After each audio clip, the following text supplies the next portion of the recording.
Real men aren't threatened by other men complimenting their girl, she said while texting them. So I left without a word. Now those men are blackmailing her and she's begging me to save her. Hey viewers, before we move on to the video, please make sure to subscribe to the channel and hit the like button if you want to see more stories like this. Thanks. I never thought I'd be writing this, but here we are. It's been over a year since everything fell apart, and I'm finally in a place where I can talk about it without feeling that knot in my chest. This is long, but I need to get it all out. The beginning. Her name was Mia. We met through mutual friends at a birthday party about 3.5 years ago. I'm a software developer, pretty introverted, the kind of guy who prefers a quiet night and over clubs. She worked in retail management and had this energy that just drew people in. We clicked immediately. For the first 2 years, things were genuinely good. Real. I'm not trying to romanticize it. We had our issues like any couple, but we were solid. When her dad got sick during year 2, I was there every single day. Hospital visits, helping her mom with bills, just being present. When she lost her job that same year, I covered rent for 3 months without making her feel bad about it. That's what you do when you love someone, right? She got back on her feet, found a better job in marketing for a boutique. Things stabilized. I thought we were building towards something permanent. I was even looking at rings. Then about 8 months before everything ended, something shifted. The change. It started innocuously enough. Mia had always been on Instagram, but it was just normal stuff. Brunch photos, sunset pictures, occasional selfies. Then she discovered fitness content. She started posting workout routines, healthy meal prep, motivational quotes. Honestly, I was supportive. She seemed happier, more energized. Her follower count started climbing. 500 became 1,000, then 5,000. By month 4, she had 15,000 followers. And that's when I noticed her personality changing. She was constantly on her phone, not just scrolling, responding to DMs, checking analytics, planning content. Our conversations got shorter. Date nights became photo opportunities. She'd spend 20 minutes getting the perfect shot of her food before it got cold, then barely eat it because she was reading comments. The posts gradually became more revealing. Workout clothes got tighter, angles got more suggestive. The comments section filled with fire emojis and increasingly explicit compliments from random guys. When I gently brought it up, she brushed me off. "You don't understand social media," she'd say, not looking up from her phone. "This is how you build engagement." Then came the comparisons. "Why don't you work out like Marcus?" she asked one night, showing me some fitness influencer's page. "He's got such discipline." "I do work out," I said, "just not for Instagram." She rolled her eyes. "That's the problem. You don't get it." I remembered the hospital waiting room. Her head on my shoulder, crying about her dad. Me promising I wasn't going anywhere. That guy she was describing wasn't in that waiting room. The confrontation, the real warning sign, came about 6 months in. I came home from work early and found her in our bedroom doing a photo shoot. Sports bra, leggings, poses that were, let's call them provocative. Her phone was propped up, and she was checking the screen between shots, clearly responding to someone in real time. I stood in the doorway. "Mia, can we talk about this? This is getting uncomfortable." She didn't even stop posing. "Here we go again. You're so insecure." "It's not about insecurity," I said, trying to keep my voice level. "You're meeting these guys, aren't you?" She finally lowered her phone. "So what if I am? They're just friends." Real men aren't threatened by other men complimenting their girl. Friends don't ask for private photos, Mia. She laughed, actually laughed. "You're acting like my father. Maybe that's the problem. Maybe I need someone who isn't intimidated by my success." "Your success? Or your need for validation from strangers?" Her face hardened. "Get out. I need to finish this shoot." I left the room. Looking back, I should have known that was the beginning of the end. The discovery. Over the next 6 weeks, things deteriorated fast. She went out more, meeting followers for coffee, she'd say. Sometimes she wouldn't come home until 2 or 3 a.m., stumbling and smelling like cologne that wasn't mine. I never snooped. I want to be clear about that. But one evening, she left her laptop open on the kitchen table while she showered. A message notification popped up, then another, then 5 more in rapid succession. I glanced over, not intentionally prying, it was just right there. The messages were from different guys. Flirting, explicit, and her responses were enthusiastic. In one chat, she'd sent, "He's so boring. Just sits around coding all day. I need excitement, you know? In another, yeah, we're still together technically, but not for long, lol. My stomach dropped. I closed the laptop and sat there, numb. When she came out, hair wrapped in a towel, I said, "We need to talk." She sighed dramatically. "Can it wait? I'm tired." "No," I said quietly. "I know you've been seeing other people." I expected denial. Tears. Something. Instead, her shoulders relaxed like I'd given her permission to stop pretending. "Okay, fine. Yes." She sat down across from me, not even trying to hide it anymore. "Because you can't give me what I need." "What do you need?" "Excitement. Validation. Passion. You're like a wet blanket on my life right now, Jake. These guys make me feel alive." "These guys? How many? Does it matter?" She was scrolling through her phone again, barely engaged. "Look, I'm not apologizing. I'm 26, I'm hot right now, and I deserve to explore that. You want some boring suburban life. I need someone confident enough to handle who I am." "Who you are," I said slowly, "or who you're pretending to be online." Her laugh was cruel. "See? This is exactly why this isn't working. You're jealous of my success. You can't handle that men actually want me." Something clicked in my head. Clarity. I stood up. "I'm not jealous, Mia. I'm done." For the first time in the conversation, she looked genuinely surprised. "Wait, what? You can have the apartment for the month. I'll be gone by tomorrow." She recovered quickly, the smugness returning. "Fine.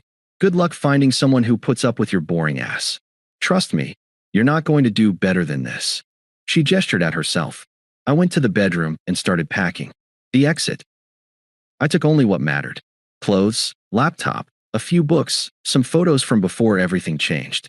She stayed in the living room, texting someone, probably already telling them how she finally got rid of the dead weight. By midnight, I had 3 suitcases packed. My friend Marcus, yeah, ironically named, said I could crash with him. I loaded up my car while she slept. Before I left, I took one last look at the apartment. 3 years of my life. I'd carried her through so much. And this is what it came to. I left my key on the counter and walked out. Blocked her on everything except email. We'd need that for lease and bill logistics. But otherwise, I went completely silent. No dramatic Facebook post, no mutual friend updates, no attempts to win her back. I just vanished from her life. The fog the first 2 weeks were the hardest. I kept expecting to feel angry. Instead, I just felt numb. Like I was watching my life happen to someone else. I threw myself into work. Picked up extra projects. My manager noticed and appreciated it. I started going to the gym, not to get revenge hot or prove anything, just because I needed somewhere to put the restless energy. Therapy helped. My therapist asked me one question that stuck. "Are you grieving who she was, or who you thought she was?" I realized I was mourning a person who hadn't existed for months. Maybe longer. I reconnected with friends I'd been neglecting. Friday game nights. Weekend hikes. Simple stuff that reminded me I had a life outside of her orbit. Marcus mentioned that Mia was posting even more frantically. "Dude, she's posting like 5 times a day. Living my best life, captions. But honestly, she looks kind of manic." "I wouldn't know," I said. "She's blocked." "Good," he said. "Keep it that way." 3 months later, by month 3, something shifted. I woke up one Saturday and realized I hadn't thought about her the day before. Not once. Work offered me a promotion, senior developer, significant raise. I took it. Found a better apartment closer to downtown. 1 bedroom, but it was mine. No shared history in the walls. Started casually seeing someone I met through a friend. Nothing serious yet, but it was nice. She actually listened when I talked. Laughed at my jokes. Wasn't glued to her phone during dinner. Life felt lighter. Like I'd been carrying a backpack full of rocks, and finally set it down. I heard through the grapevine that Mia was still posting, still meeting random guys from her DMs, still chasing that validation high. It didn't make me angry anymore. It just made me sad for her. The collapse. I didn't witness what happened next firsthand. I pieced it together from Marcus and one mutual friend who felt I should know. Apparently, one of the guys Mia had been seeing, called him Dylan, seemed different from the others. Older, more sophisticated, knew all the right things to say. He'd been with Instagram models before. Red flag in retrospect, but Mia was too deep in the attention addiction to care. They hooked up several times over the course of a month. He was always filming things, content, he called it. She thought they were building something together, some kind of influencer power couple situation, until he sent her the message. I have videos and photos of everything we did. Send me $5,000 or they go to everyone you know. Your followers, your family, your employer. You have 48 hours. She panicked, tried to reason with him, begged. He sent her a sample clip to prove he wasn't bluffing. She didn't have $5,000. The Instagram thing never actually made money, just validation. When she didn't pay, he did exactly what he threatened. But worse, he shared everything with a group chat of other guys she'd been meeting up with. Guys who'd been comparing notes on her the whole time, mocking her, treating her like a game. Some of the content got leaked publicly. Not the explicit stuff, but enough. Screenshots of her messages, photos, conversations where she talked badly about people in her life. Her Instagram got mass reported, first suspended, then permanently banned when she appealed and they reviewed the content. The carefully constructed brand she destroyed our relationship over? Gone in 72 hours. Her job found out. Someone sent the leaked content to her company's HR. They let her go for brand misalignment and conduct unbecoming. Former followers who'd screenshotted everything before her account died started mocking her on other platforms. The same people who'd been flooding her with fire emojis were now calling her desperate, fake, a cautionary tale. Her family found out. That was apparently the worst part for her. Her mom, who'd always been proud of her influencer daughter, was humiliated. Friends who'd warned her started distancing themselves. Nobody wants to be associated with a social media implosion. And Dylan? Vanished. Blocked her everywhere. Probably moved on to the next target. The reaching out. The first email came about 2 weeks after her account got banned. Subject line, "Hey body. Hey, how have you been?" Like we were old friends who'd lost touch. Like she hadn't shredded our relationship and mocked me to strangers. I stared at it for a full minute, then closed my laptop. Didn't respond. 3 days later. I know things ended badly. Can we talk? I thought about it. Decided on a brief response. There's nothing to talk about. Take care. Her reply came within minutes. Please. I made mistakes. I see that now. I miss you. I miss us. I didn't respond. The emails kept coming. Longer each time. Detailing her situation, blaming Dylan, blaming Instagram culture, blaming everyone but herself for the choices she made. You were right about everything. I was stupid. I got caught up in something toxic and I didn't see what I had until it was gone. I need you. Delete. Then she started calling. I didn't answer, so she called from different numbers. Friends' phones, maybe burner apps, I don't know. She showed up at my old workplace. Security told her I didn't work in that building anymore. Apparently, she'd caused a scene. The emails got more desperate. How can you just not care? After everything we went through. I maintained radio silence. Every message, every call, every attempt, met with nothing. The flying monkeys.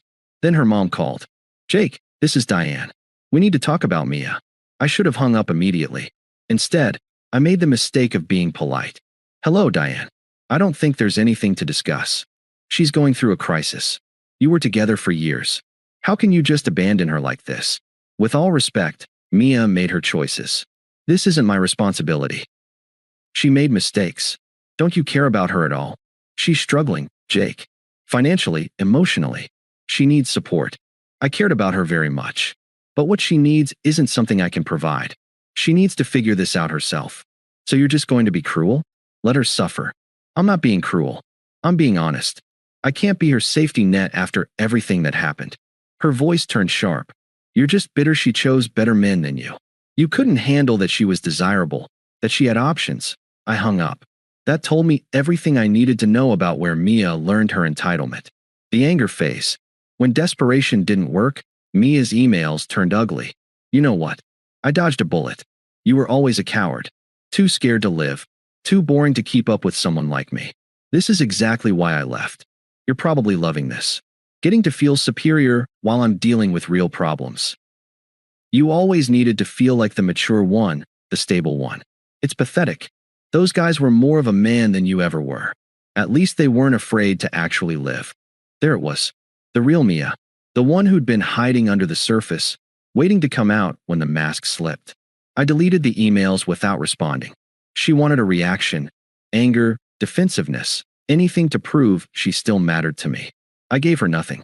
The final encounter 8 months after I walked out, I ran into her. I was at a coffee shop near my new apartment Saturday morning. I'd slept in, gone for a run, felt good. Sarah, the woman I'd been seeing, was meeting me there. We'd been together about 2 months. Nothing too serious yet, but it was healthy, easy. She didn't perform her life for an audience. I was waiting for my order when I heard, "Jake?" I turned. For a second, I didn't recognize her. Mia looked exhausted. No makeup, hair pulled back messily, wearing sweats that had seen better days. The Instagram polish was completely gone. She looked like someone who'd been surviving, not thriving. "Hey," I said neutrally. "Can we talk? Please. Just 5 minutes." I glanced at the door. Sarah would be here soon. "I don't think that's a good idea, Mia. Please." Her voice cracked. "I'm in trouble. Real trouble. The blackmail thing, I might need to involve police, but I don't have money for a lawyer. You were always good with that kind of stuff, and I just thought, there are resources for that," I said calmly. "Legal aid, victim support services. You should contact them." "I have," she said, tears forming. "But it's complicated, and I don't have anyone else, and I know I hurt you. I know. But you're the only person who ever really cared about me. Doesn't that mean anything?" The barista called my name. I grabbed my coffee, bought myself a moment to think. When I turned back, I looked at her, really looked at her, and I felt nothing. No anger, no satisfaction at her downfall, no lingering love. Just nothing. "It did mean something," I said quietly. "It meant everything to me once. But that was a long time ago, and I'm not that person anymore. You need to handle this yourself, Mia. So you're just nothing? You feel nothing. I don't wish bad things on you. I genuinely hope you figure things out and get your life back on track. But I'm not part of your life anymore, and you're not part of mine." The door opened. Sarah walked in, spotted me, smiled. I raised my hand in acknowledgement. Mia followed my gaze. Saw Sarah. Saw how I lit up just slightly when I looked at her. Something broke behind Mia's eyes. "You replaced me." "I didn't replace you," I said. "I moved on. There's a difference. After everything we had, we didn't have anything at the end. You made sure of that." I picked up my coffee. "Take care of yourself, Mia." I walked over to Sarah, kissed her cheek, and we sat down at a corner table. I didn't look back to see if Mia was still standing there. It didn't matter. Sarah asked, "Who was that?" "Someone I used to know," I said. And that was the truth. The person I'd loved was gone, if she'd ever really existed at all. 6 months later, it's been over a year and a half since I walked out of that apartment. 14 months since I last saw Mia at the coffee shop. Sarah and I are still together. We moved in together last month. Her idea, which felt right. She's a veterinarian, works insane hours sometimes, but she's present when she's with me. We cook dinner together. We talk about our days. She's never once made me feel like I'm not enough. Work's going great. I'm leading a team now, mentoring junior developers. Building something I'm proud of. I reconnected with my family in a real way. Weekly calls with my mom. Visited my brother last month. Relationships I'd let atrophy while I was busy trying to fix someone who didn't want to be fixed. I heard through Marcus that Mia eventually moved to a different city. Fresh start, I guess. Her Instagram came back under a different name. Much smaller following, much more careful content. I didn't look for it. Marcus just mentioned it. I didn't ask for details. I don't think about her much anymore. Sometimes something will remind me. A song we used to like. Or I'll pass by our old apartment building. But it doesn't hurt. It's just a fact. Something that happened to pass me. Sometimes I think about the night I discovered those messages on her laptop. Part of me wonders what would have happened if I'd begged. If I'd fought harder. If I tried to win her back. And then I remember, you can't win back someone who is already gone. You can't compete for someone who's treating you like you're the consolation prize. The biggest lie we tell ourselves in relationships is that love is supposed to be a fight. That if you just try hard enough, sacrifice enough, prove yourself enough, the other person will finally see your worth. But the truth is simpler and harder. People show you who they are. And when they do, you have to believe them. Mia showed me she valued validation from strangers more than loyalty from someone who'd proven themselves when it mattered. She showed me I was an obstacle to the image she wanted to project. She showed me I was replaceable, until I actually replaced myself with someone who didn't need me to be. I used to worry I'd never find someone who made me feel the way she did in those early days. Turns out, I was right, and thank God for that. What I found instead was someone who makes me feel better. Sarah, Yeah, my friends, my work, my family, but mostly myself. I like who I am now. I like the life I've built. It's quiet, stable, maybe even boring by Instagram standards. But it's mine. It's real. And nobody's performing it for an audience. That's worth more than any number of followers, likes, or fire emojis could ever be. I don't know what Mia's doing now. I don't check. I don't wonder. She's a character in a story that ended, and I'm living the sequel she's not part of. Sometimes the best revenge isn't making someone regret losing you. It's building a life so good that you forget they were ever part of it. And I finally have that. Thanks for watching. Make sure to subscribe to the channel and hit the like button. What do you think about this story? Share it in the comments.